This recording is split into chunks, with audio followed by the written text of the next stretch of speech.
Cette métaphore de la lumière est reconduite dans l'expérience visionnaire, mais avec une mention spéciale qui fait que quand on parle de la lumière dans la vision, ça n'est pas la lumière du siècle des Lumières, ça n'est pas la lumière de la rationalité. C'est une autre lumière que la plupart des mystiques et visionnaires ont d'ailleurs du mal à définir. Et je lirai avec vous juste un petit passage de cette lettre de Hildegard de Bingen à Guibert de Gembloux. « La lumière que je vois, dit-elle, n'appartient à aucun lieu.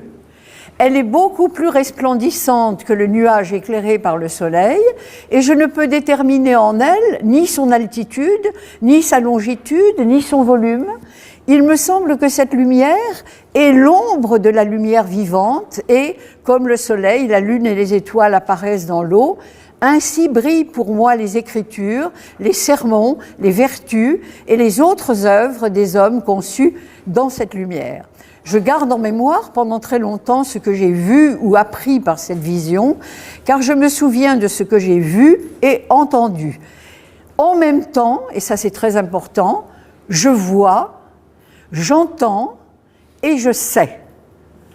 Simultanément, ces trois actes sont rassemblés grâce à cette lumière. Bon, vous lirez la suite du texte. Mais il est important de noter que s'il y a dans l'expérience visionnaire une prolongation de cette métaphore de la lumière communément utilisée, eh bien, la lumière n'a pas exactement la même qualité, la même teneur, etc. Le deuxième point sur lequel je voudrais revenir brièvement, c'est la question de la supériorité de la vue.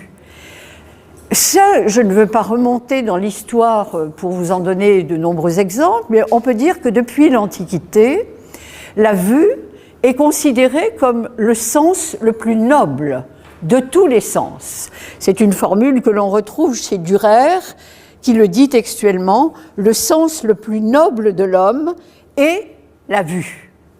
Et encore une fois, Dürer n'invente rien, c'est une longue tradition qui, depuis les anciens, donne la prééminence à la vue. Alors, en raison pour partie de cette analogie entre la vue et la connaissance, n'est-ce pas, dont nous venons de parler, et aussi du fait que la vue apparaît comme étant le sens le plus proche de l'activité de l'esprit.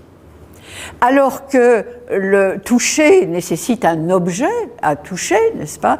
Alors que les autres sens paraissent plus corporels, à tort ou à raison, mais enfin, cette tradition le veut, eh bien, la vue apparaît comme le sens non seulement le plus noble, mais le plus détaché des contingences matérielles, le moins attaché à la réalité corporelle, et c'est pour cela qu'il y a une sorte de consensus sur le fait que la vue est le sens noble par excellence, et que par conséquent, l'expérience visionnaire et de toutes les expériences qui mettent en jeu les sens, eh bien, c'est l'expérience la plus noble, elle aussi, celle qui va le plus loin dans les révélations qu'elle est susceptible d'apporter.